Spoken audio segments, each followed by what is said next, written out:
Welcome back to the Bro-Tagonist Podcast. I am your bro host, Mason. And I'm your other bro host, Carter.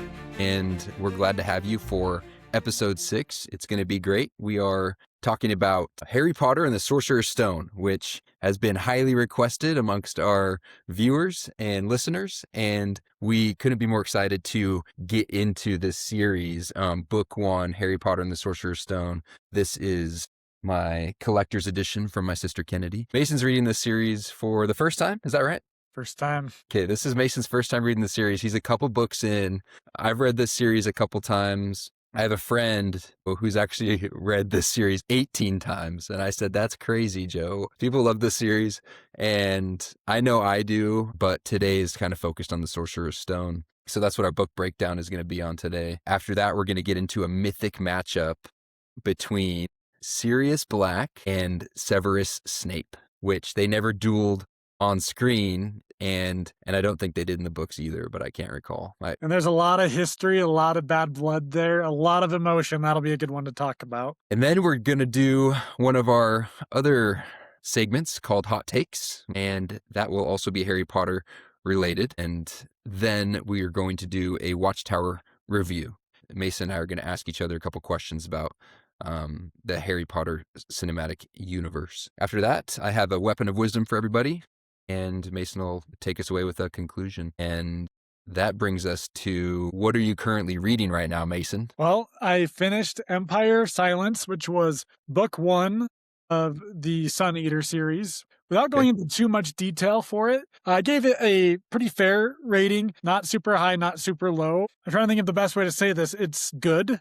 I wouldn't say it's overly entertaining, and it's a hard read. It's not easy reading. I would not pay attention for like half a minute in the car or something, and I'd be completely lost and have to go back, have to slow down, because every single line, and there's a ton of lines in there, are super important to the plot. And so I think I need to wait until I'm done with dental school and haven't started residency yet to have that month and a half time where I'm really dedicated to reading The Sun Eater, because it's going to require all my time and energy. I actually thought it was important to have read them almost one after the other, or at least not have that much of a break in between, because there is so much information in those books that it kind of helps the continuity of the story in your head. And yeah, I'm glad you started the series. I am glad. I do want to say, the reason I have gotten recommended this book series and asked to review this series by several people, and I trust their judgment, because this first book, I did not think it was overly amazing to get the reputation that the series has. But if you look at the Goodreads, it's honest reviews. I think it's a 3.8 or 9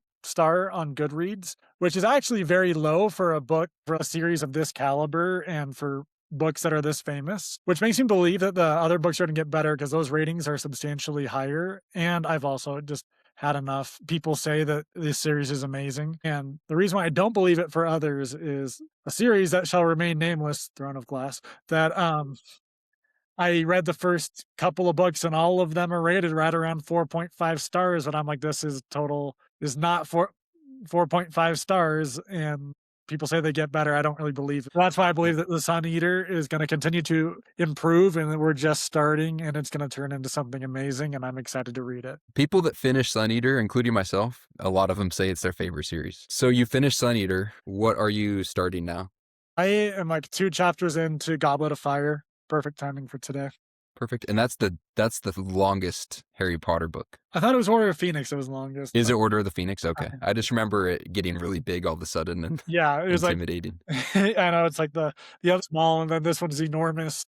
Exactly. What are you reading, Carter? I finished the Sword of Destiny, the Witcher book, and loved it. Not as good as The Last Wish, I thought, because the short stories weren't as intriguing to me, but I liked it all the same. And I think I will continue with the series later on, just not now, because I'm excited for some other things. I have been putting off Dune for my entire life for some reason. I picked it up in bookstores. I've tried to read the first chapter, and I don't know, for whatever reason, it was just intimidating. But as soon as I got into it, it wasn't at all. I assumed it was going to be kind of dry and boring, and some people say it is. It is. But to me, I really loved it. I really did. And I actually am almost done with it. I'm excited to read the next one. I don't know how many I'll read, but probably only the first 2 or 3 because I heard there's 23 books and I just don't know. I think there's like an original 6, like Star Wars, because that's like what I have in like the collection and like it was in my box. I think it's kind of like Shannara, where they have the main series and then a bunch of different side series. Okay, gotcha. I think it deserves all the accolades it gets. They did really well during the movie adaptation. A couple things are different, but No, they did. Like I said, it's an adaptation. It's not supposed to be a line for line remake. They left some things out. They changed a couple of things, but overall, I thought it came pretty dang close. And originally, I gave this book a pretty hard ranking because I did not like the writing style. I thought it was dry. But looking back, I'm like, it deserves more credit because of all that it inspired. Like Sun Eater, Red Rising, Star Wars, Star Trek, all take from it, it's one of those books you have to read, I feel like, even if it's not as enjoyable as modern fantasy and sci-fi. But I'm really enjoying it, and I think I'll give it a pretty high rating. Yeah, and I also read Dune Messiah, which I think is supposed to come out this year. Yeah, And I have to read that. I did think actually Dune Messiah was much easier to read than the original Dune.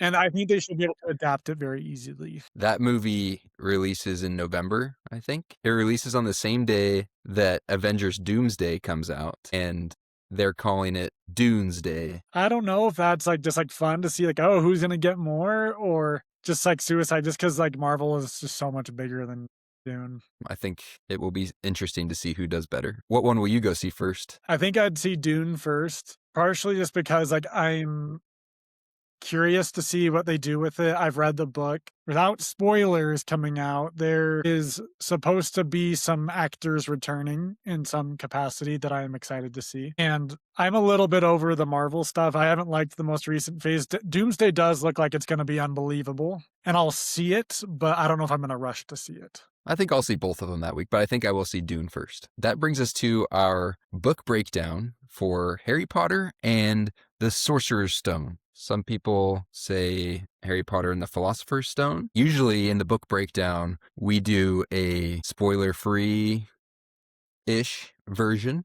but if you haven't read Harry Potter and the Sorcerer's Stone yet, and you're listening to this podcast, I think it's just too late for you, and you probably won't read Harry Potter and the Sorcerer's Stone, and it's going to be too hard to review this book without spoiling it. So this is your warning that this is a spoiler review of Harry Potter and the Sorcerer's Stone. Yeah, I mean, it's been out for a few decades now, so you had your time to get caught up. But I hadn't read Dune until now, so maybe there's some people out there. How did you like Harry Potter and the Sorcerer's Stone? I'm going to try not to let my nostalgia influence this review because I'm like a massive Harry Potter fan. But from the opening chapters, the contrast between the ordinary world and the magical one, it's clean, it's sharp, and I think it's compelling. When you transition from the ordinary world to the magical world, it feels like you've earned it and it's not rushed. Like a lot of magical worlds, you're just dropped into it. The world doesn't feel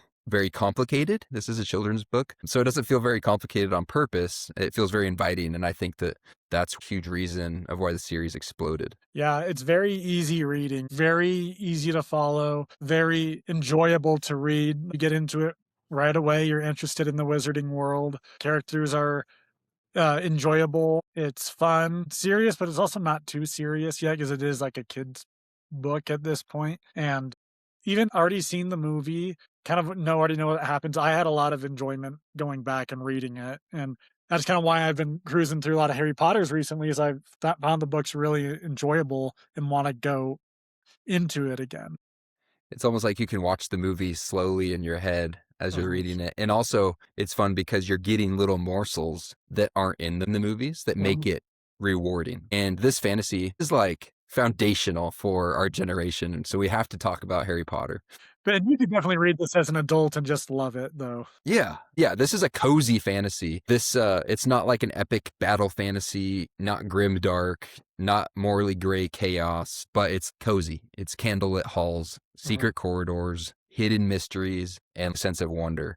And these books, if you notice when you read them, and even watching the movies, you notice that fantasy is not the first genre of these books. I feel like it's more mystery driven and then fantasy second.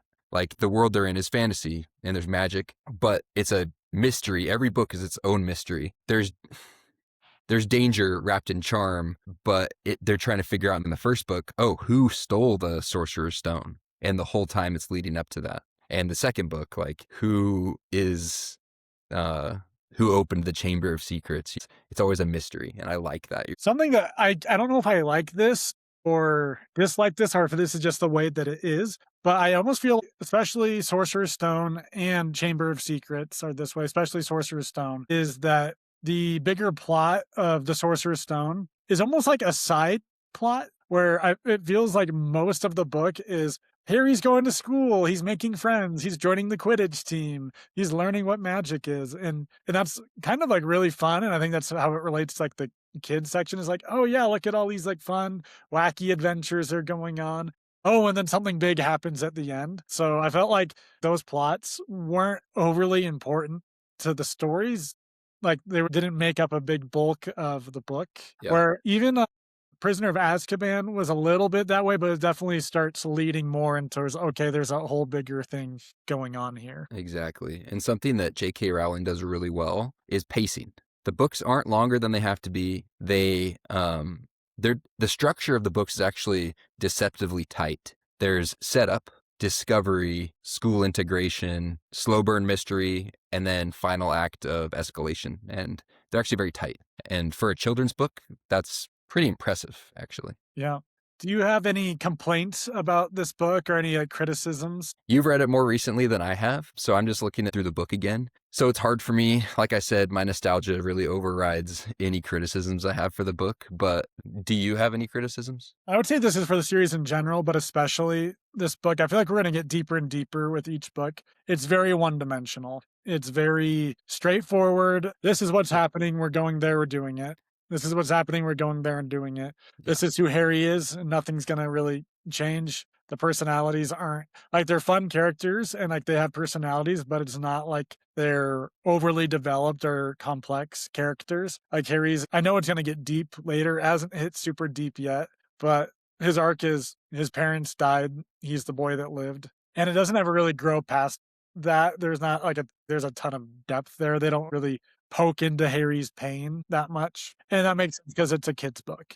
The characters are figuring out who themselves are, and so they don't really know that yet. Yeah, what I like about it is the trio of friends works out really well. The main character, Harry, who's everybody can see themselves in him. He's an outsider. He's brought into this world. We've never been to Hogwarts or anything, so we can see ourselves in Harry as he learns that he's a wizard and gets into Hogwarts and how it's this hidden world. So the relatable outsider, then you have the loyal best friend in Ron, and then you have the hyper competent brain in Hermione, and that trio really works well. The cool thing about that trio, the way that J.K. Rowling writes it, is I feel like she writes the dialogue between those three really accurate to what a kid would say, like conversations children would have at that age. And I think that's cool to be able to be an adult author and really think about how those kids would be responding. They have good banter. They really do. I think it's like more enjoyable than it is like amazing writing, you know? It's like it's a great idea. It's a great concept. I don't know if like the book is like really fabulous, you know, but it's so enjoyable. It's so easy to read. And they're great concepts. And I think everyone in the world, whether they're a Harry Potter fan or not, wishes that they could go to Hogwarts, you know, or be like a wizard or something, or a witch. Totally. And the world building it's so inviting, and it keeps you wanting to know more and more and more and more. Like when I saw that Hogwarts Legacy, the video game, came out, I bought an Xbox just to play that game. And then I haven't touched my Xbox since I finished it. I love the world. It's awesome. I have like the original Harry Potter on PS2. The DS games were good. Yeah, you like collect the jelly beans and stuff and the cards. It's fun. So the hard thing about ranking a children's book, I love children's books. It's hard to rank it. We've never ranked children's books before. And so it's hard to rank because we cannot be setting it up against these adult fantasy books. You have to rank it for what a kid's book ranking would be, right? I'll tell you what I ranked it and why I ranked it that. So I gave it overall what I think is like a pretty good ranking. And I think that the Harry Potters are only going to go up in rankings from this. And I do agree that it is a kid's book. And for a kid's book, it is fantastic. It's amazing. It's fun. It's easy to read. And you could recommend it to most people and they're really going to enjoy it. I don't think you could recommend it to everyone though, because it is a kid's book. Some people are going to be like, this is just too simple. It's not my thing. I could just watch the movies. But you're recommending it to a kid. I hear what you're saying, but I had this conversation with someone the other day that I didn't like a book by Sarah J. Maas, but she wrote it when she was 16. I was like, that's incredible. She wrote it when she was 16. Doesn't change the fact that it's not an amazing book compared to all these others. And this is a really, really good book. And I think since the Harry Potters are going to go up in ranking, I feel comfortable ranking it at 7.8 is what I have it, where that's a good score, but it's not like amazing over the top. It's a 10 out of 10 because for a kid's book, it really is a 10 out of 10. But for all books together, 7.8, I think is very reasonable. I've really been struggling with this. I really have. So I have to think, what is a 10? Like, there has to be a kid's book out there that's a 10. There has to be. And so I'm thinking about those books. I'm like, okay, Harry Potter and the Sorcerer's Stone isn't actually as good as some books that I've read as a kid, like Fablehaven. I like The 13th Reality. I think those are better. And I think those are closer to 10s. But there has to be a 10 in the kids book category to rank this against. And you're right. Every book will go up. So you have to leave room. I also have an idea if you're willing to hear it. Yeah, let's hear it. What do you think about ranking this one similar to The Hobbit? Because The Hobbit's also kind of more of a kid's story, also iconic, also really fun, easy, digestible read. You had this book at a 7.8? I did have a 7.8, so we'd bring it up to an 8.2. Okay. Which is a really good ranking. And the nostalgia, I know. But like when I think of like Goodreads, I'm like, yeah, that's a 4-star book on Goodreads. Very comfortably 4 stars. Goodreads has this book at a 9. I don't necessarily agree, because I think that the other books in this series are, high 8s, low 9s. I was going to put this book at a like 8.3 or 4, but I think 8.2 would be good.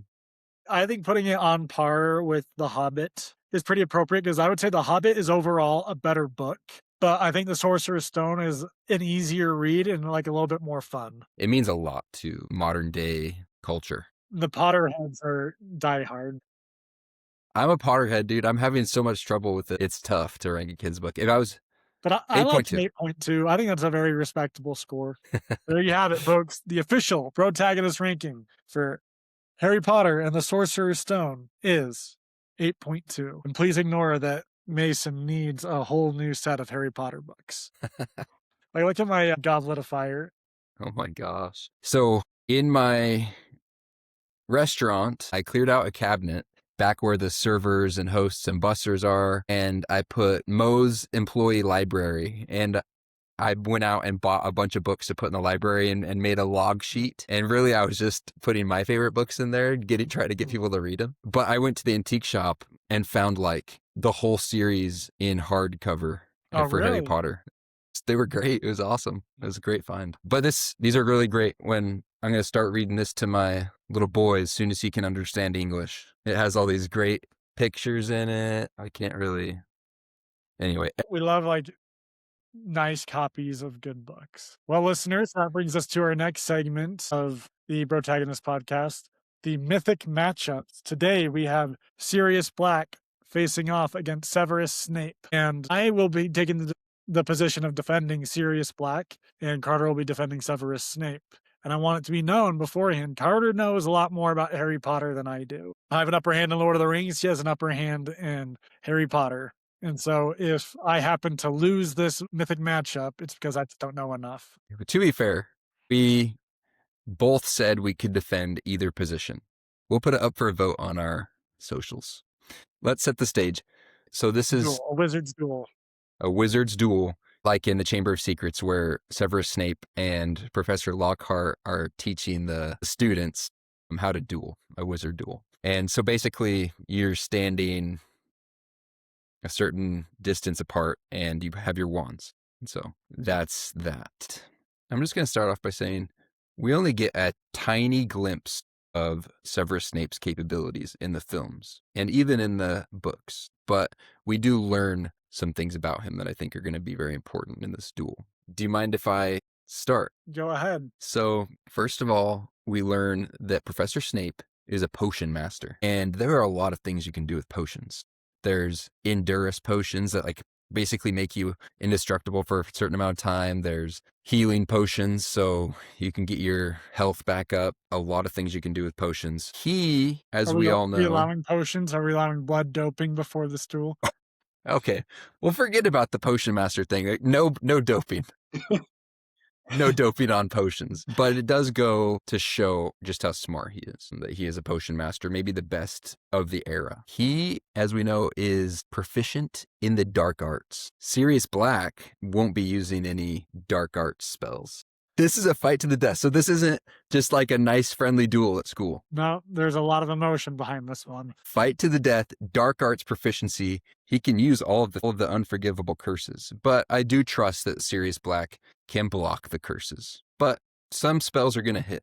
That's all I'm saying. Just to show his power, he's the only Death Eater to be able to conjure a full body Patronus. And he sends that Patronus in Deathly Hollows all the way into the woods to show Harry the way to the Sword of Gryffindor. By the way, this is a big spoiler segment for those of you that didn't know. All the way to the 7th book. I'm setting the stage with his power, just to demonstrate his power. He's the most successful Occlumens of his time. He conceals his thoughts from the best Legilimens maybe ever in Lord Voldemort. So Voldemort, one of his biggest powers in gaining power was that he can read your mind. And the opposite power of that is being an Occlumens. And Snape is essentially one of the only ones strong enough to stop Voldemort from entering his mind.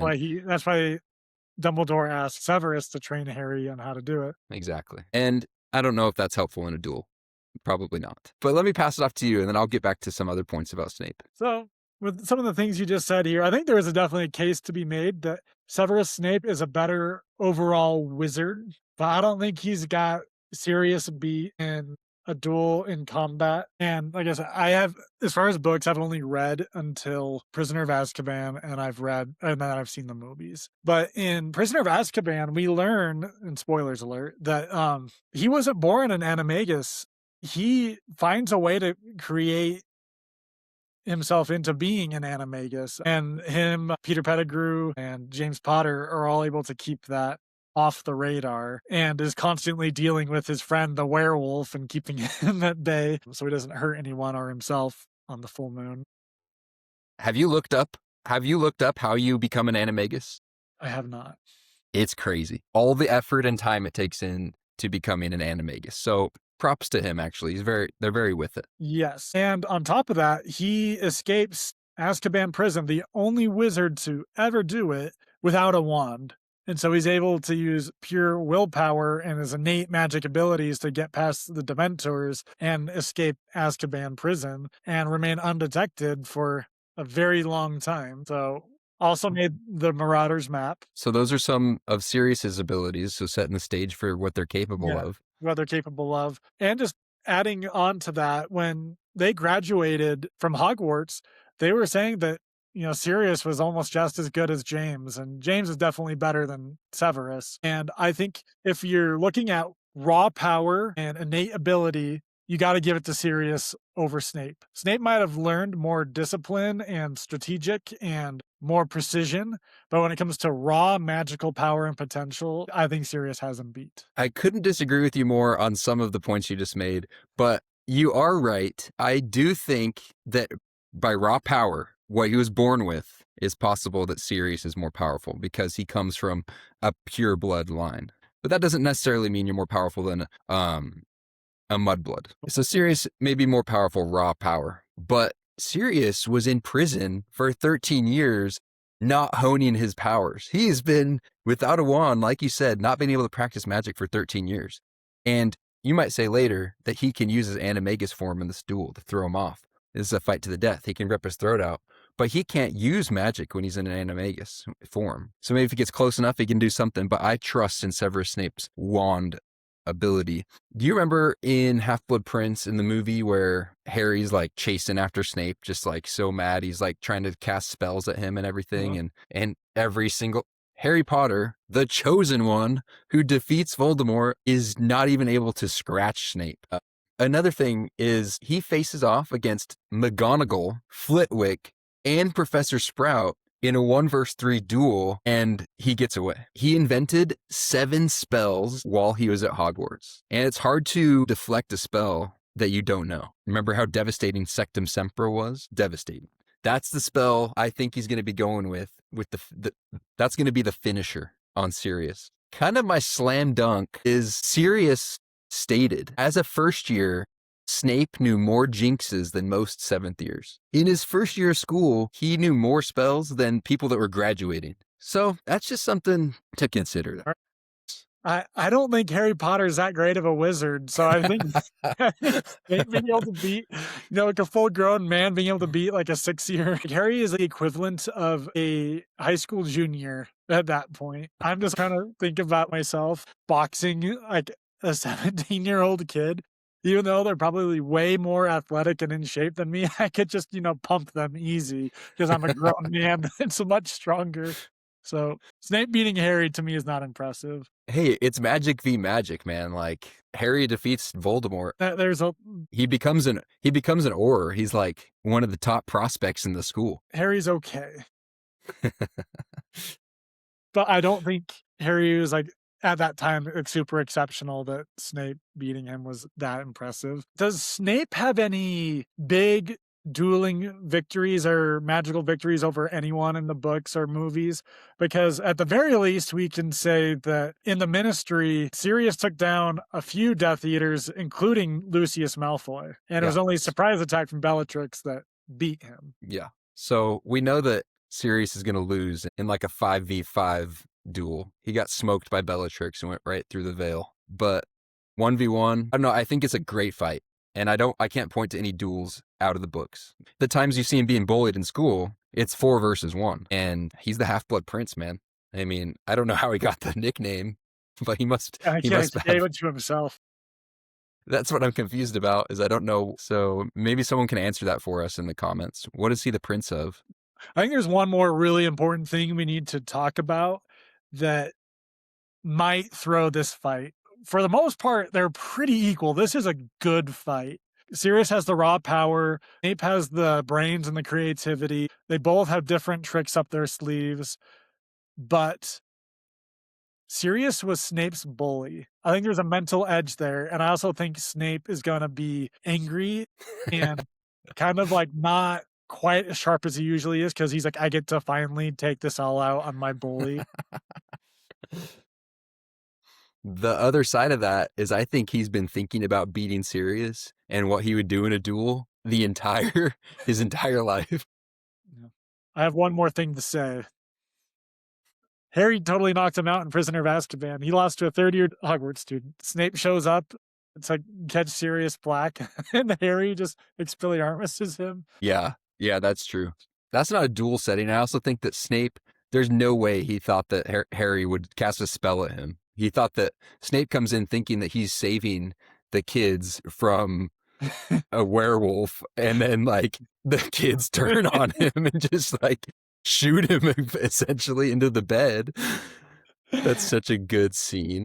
My gosh. Anyway, we'll put this mythic matchup up on our Instagram for you guys to go vote on. Don't forget to subscribe to our YouTube channel if you haven't yet. That's going to be super helpful. And follow our Instagram page as well if you haven't yet. That brings us to our next segment, Hot Takes on Harry Potter. My hot take is that Dumbledore is not a mastermind. He's a manipulator. He withholds information constantly. He raises Harry like a lamb for slaughter. Is he a genius strategist, or is he just a deeply flawed mentor? He kind of keeps Harry close like a nice mentor, like father figure, takes him on these missions.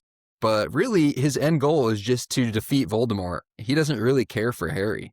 And maybe he comes to care for Harry, but even towards the end, his instructions to Harry to find the Horcruxes were very minimal.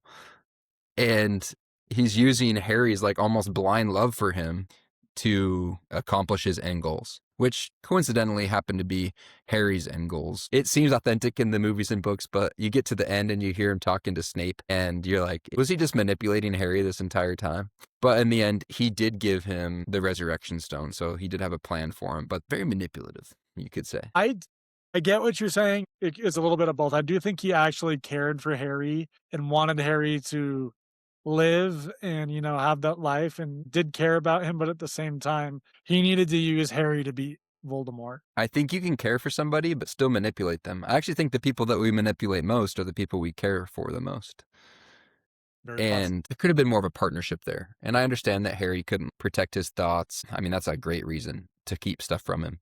But towards the end, especially in Half-Blood Prince, Harry is pretty capable, and he's still not giving him very clear instructions on how to carry out the plan, even though he knows that he told Snape to kill him. So he knows he's not going to be able to talk to Harry anymore after that school year ends, at least, and he still doesn't tell him like the details of what he should probably do. What if Harry never found out that he could open the snitch with his lips? The resurrection stone never would have been found. He basically kissed the snitch on accident and then found what Dumbledore was trying to give him. But maybe he just trusted in Hermione and Harry and Ron to be smart enough to figure it out. But 3 kids versus Voldemort and all the Death Eaters? Give him a plan. I think he was a little manipulated into it, and there was no backup plan. Do you think Dumbledore's actions were justified by the outcome? I think so. They won. And Harry is at peace with it. He names his son Albus. Would we forgive Albus if Harry had died?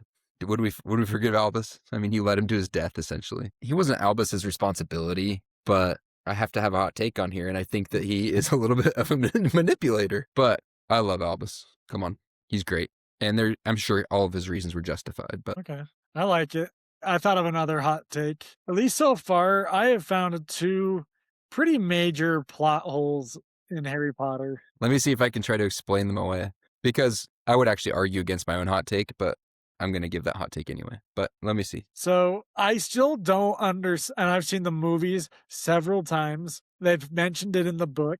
I still don't get how Lily Potter protected Harry with the power of love. I feel like everyone else around each other loves the people that they're trying to protect. Like, what did Lily specifically do that actually saved Harry? Does it explain it in the book? Because it hasn't yet. It doesn't explain the mechanics of the spell, but there is some kind of magical process going on that she intentionally performs through her love. And it could just be emotional magic that she performed without knowing what the consequences were going to be, like instinctual. But they mention that it is ancient magic. It just seems a little bit like she just loved Harry a lot and accidentally protected him from Voldemort. There is the fact that she did perform some kind of magical ability. Love was just an ingredient. I guess. With the power of love, they defeated the Dark Lord.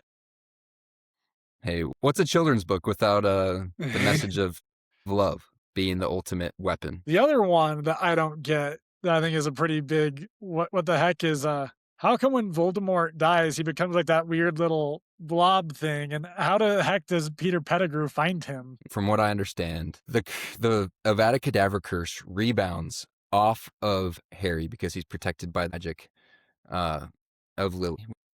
His body dies, his spirit survives because he has 7 Horcruxes, exactly, tying him to the world. So his spirit survives. His spirit makes his way to a forest in Albania, where he survives essentially by possessing serpents in the forest. And then Professor Quill goes on a research trip to Albania, and I think there's a little more to it, but essentially that's where Professor Quirrell catches Lord Voldemort, and he gets to use Professor Quirrell's body as a host. And he sustains that form by drinking unicorn blood, which is powerful somehow. And that's how he survives. I think the spell to make him a new body, I don't know if it was a spell that existed or if he invented it. But as we know, potions can obviously be made to do almost anything. You just have to figure it out and figure out the ingredients. So I guess it's still that gap of like, okay, after he gets beat in Sorcerer's Stone and Chamber of Secrets. Where does he go? And because I don't know what he was. Where he it seems like he was something scary, but I don't know if it's like that weird little blob, kind of crippled zombie. And I don't know how Pettigrew just finds him I don't know how Pettigrew finds him. I think you can find him through his dark mark or something. through the power of love. But I think like once you have the dark mark on your arm, you always know how to find your master. Plot hole filled. Potentially, we'll see. It seems shady to me. It is shady. It's like a evil spirit little child being born into a new body. It's evil and shady. I guess that's like a minor thing I have with Harry Potter. Kind of, I don't know if it's a hot take, but I feel like too many things are solved through magic. Mm-hmm. Yeah, it's not a hard magic system like Brandon Sanderson. Just like a hard magic system can draw you in, I think that a soft magic system can draw you in other ways because there is all of that possibility and whimsy, I guess. Anything can happen. Yeah, I don't think that's a hot take, but we'll take it. Mason's hot take is there's maybe too many plot holes and shady business going on, even though I've tried to explain them, and maybe you guys can explain them a little better because I'm obviously lacking.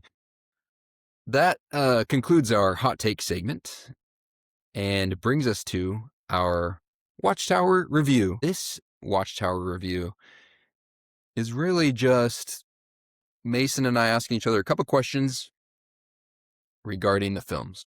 I'll start by asking you my first question. If Harry Potter were released today for the first time, do you think it would still become a cultural phenomenon? Absolutely. They're already remaking it, and there's a ton of people that are actually really excited about it because you can go a little bit deeper into the books and everything and get every last little detail out there and have more explanation to things. I really do think that they would be just as successful today, if not a little bit more. Other than that, like people don't go to the theater like they used to, but I still think that releasing it on like a platform would probably be very successful. Cool.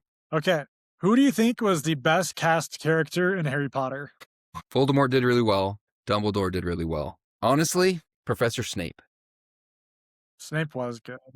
Professor Snape was in my opinion, the best cast. He has almost all of the features that it describes in the book. He does so well at making you think that he really just is a bad guy for 6 books. You never think that he's really a good guy. And then But even when find he's on the right side, you're like, this guy just sucks. even when he has some redeeming moments, exactly. You're like, what? Why this guy again? Still? And then finally to have the revelation of his memories in his tear in the 7th movie, it was so beautifully done that you just really feel for him as a character, and you're like, wow, he knew this when he was cast, the ending of his character, and he just did so well staying in the moment of how that character was supposed to be on the page. Okay, my second question for you. Is Hogwarts actually a dream school, or are we just blinded by childhood wonder? I think it's a dream school.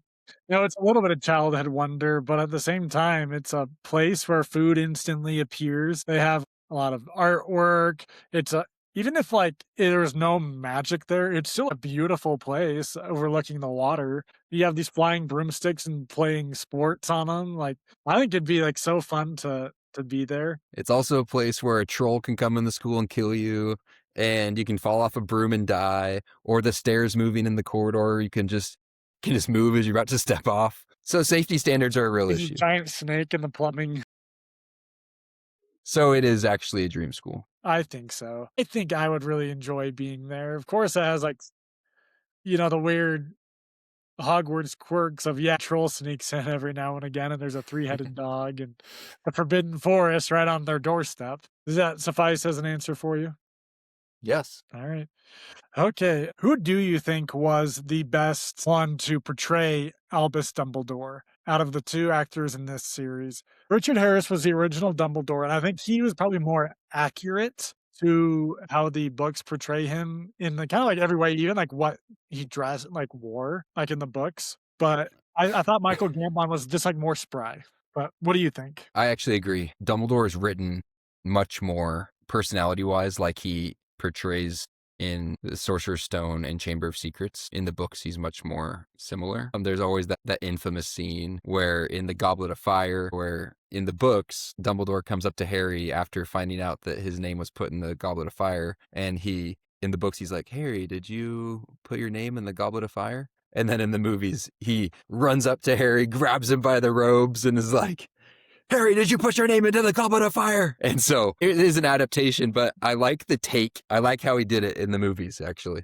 I could totally see Richard Harris going, Harry, did you put your name in the Goblet of Fire? I do feel like Michael Gambon was like more, I don't want to say intimidating, but just like you see it more as like, okay, that's the most powerful wizard in the world. If strong wind comes in, this guy's going down. Yeah, the first Dumbledore, what'd you say his name was? Richard Harris. Richard Harris. He looks pretty frail, and I can't imagine him doing some of the duel scenes like with Voldemort or like with the Inferi.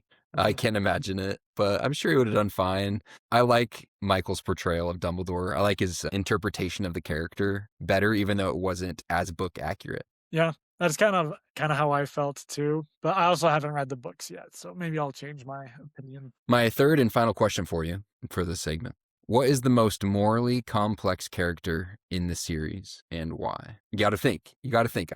I know you're going Severus Snape first in your head. I know Sirius kind of has a dark side. We talked about Albus being the manipulator, but there's also Draco. Draco is kind of one-dimensioned in my mind. You really see his dilemma in Half-Blood Prince. So I'm trying to think of someone else. Like I'm maybe just throwing in James Potter, where he was a bully and kind of a jerk, but also like looked as like this like great hero and guy. And still probably had like a lot of like these great attributes, but at the same time was kind of just a jerk to Snape. Yeah. So little screen time though. Yeah. And I feel like there's still just not enough there. I really think you hit the nail on the head with Dumbledore, where he's doing the ends justify the means. He's manipulative. He's sacrificing people basically, and just kind of doing whatever he feels is right at the expense of who cares. Yeah, he's following his own moral compass. You have a third question for me, yeah? I do. Actually, I have another just for fun question after this one. Okay. If there was one thing to bring from the books into the movies that was not originally in the movies, what would it be? So if I was to change one thing about the movies to make it more book accurate, I would change Ginny's personality and recast her immediately because she's the worst part of the movies. She's the worst part of the movies. I mean, for a character that we're seeing all of ourselves in Harry Potter, and then to see him fall in love like with this Ginny in the movies and not the Ginny that's in the books, which the Ginny in the books, her personality's huge. She's a super charismatic person. She's fun. Everybody wants to be her friend. She's popular. She's good at Quidditch. She's like just awesome. And like you see totally why Harry falls in love with Ginny in the books. And in the movie, you're just like, but this is who he ends up with. Like in the books, it's like, okay, it's okay that he didn't fall for Hermione. Ginny's really cool. And he gets to be brother-in-laws with his best friend. Like, who doesn't want that? And then in the movies, you're like, okay, I'll endure watching this relationship. It's so boring. That's what I would change. All right, I like it. No offense to the actress that played Ginny, but you just didn't do a great job. All right, last one for you. This is just a for fun one. For those that don't know, Carter is really good at chess. And I'd want to know, would you rather play Wizard's chess or Quidditch? Wizard's chess is sweet. Like if it was the big version that Ron and Harry play when they're trying to get into the chamber where the Sorcerer's Stone is held, then I would probably choose that. There would just be something so satisfying about like your pieces just smashing other pieces when you take them off the board. And apparently it's pretty dangerous though. Like Ron was like for sure thought that he was going to be knocked out or incapacitated when he got knocked off his horse, which seems like interesting stakes for a chess match, but it's so hard not to choose Quidditch, man. Like flying on a broom is so fun. So normal Wizard's chess, no. I would definitely choose Quidditch. I'm like really afraid of heights, and so I want to say Quidditch, but I don't know if I can. Oh, yeah, that's right. I don't know if you can. You wouldn't be able to survive. No, I probably wouldn't. You wouldn't be able to handle it. But maybe it would help you overcome your fear. Do you know where your fear of heights stems from? I think it's genetic. My dad doesn't like it. My uncle doesn't Genetic. like it. I've never ever liked it. Like even as a baby, like when my parents would like lift me up, I'd go stiff as a board and didn't like it. No way. That's incredible. I didn't know that fears could be genetic, but That makes sense to me. Why not? I get the chills thinking about it. So I'd be a Sure. backbench player. I'd have to do like the American football version of Quidditch. This brings us to our last segment of the Bro-Tagonist Podcast, a fan favorite, The Weapon of Wisdom, which will be given this week by Carter. The Weapon of Wisdom this week. I've chosen this quote from Harry Potter and the Sorcerer's Stone. The quote is, "It does not do to dwell on dreams and forget to live." I like this because as readers, we get blamed by non-readers for participating in escapism, like we're trying to escape from the world, which I couldn't disagree with more because I think it kind of opens your eyes to a lot of things in the real world. But when it comes to dreams, and when I'm talking about dreams, I'm talking about there's a lot of dreams that are realistic and a lot of dreams that are not realistic. And it's good to go for your dreams. Totally. I think it's important not to dwell on your dreams and forget to live, like it says here. Every day, like you're like, oh, if only I can get to that part of my life, then everything will be good. As long as I can hit that dream, like go for your dreams, but don't let them get in the way of you living your life right now, because tomorrow is not guaranteed, only today. And it is important that we live our lives and do the things that we need to do, the important things, and don't put dreams above the foundations of your life, like your family or your morality. So go out there and live your life, chase your dreams, but don't let them get in the way of your life. I want us all to live and not long for. It's good to read fantasy and apply fantasy books to your lives and enjoy yourselves, but don't let fantasy get in the way of responsibility. And that's why I like this quote. I've learned the hard way that you got to enjoy every moment, every time period of your life, even though it sometimes might be hard or not fun. But just because you move on to something different or you're always looking for the next thing doesn't mean you're going to be happier. You got to find joy and live life like in every stage of your life. All right. So just to wrap up, guys, and summarize everything we talked about today, is we had our Bro-Tagonist book review over Harry Potter and the Sorcerer's Stone. We then had a pretty epic mythic matchup between Sirius Black and Severus Snape. Be sure to check out that post on our Instagram and vote on who you think would win, because I think Sirius Black would definitely win. We then Snape, Severus Snape, Dumbledore, Snape. We then had some hot takes or some random thoughts on Harry Potter's, and we ended with a Watchtower review of Carter and I are asking each other questions about our thoughts on the movies of Harry Potter. And a weapon of wisdom was then given by Carter about having your dreams, but not letting them slow you down and enjoying your moment here in this life. And that ends our episode 6 of the Bro-Tagonist. Thank you for tuning in. Smash that subscribe button, follow us on Instagram, and we'll see you next week.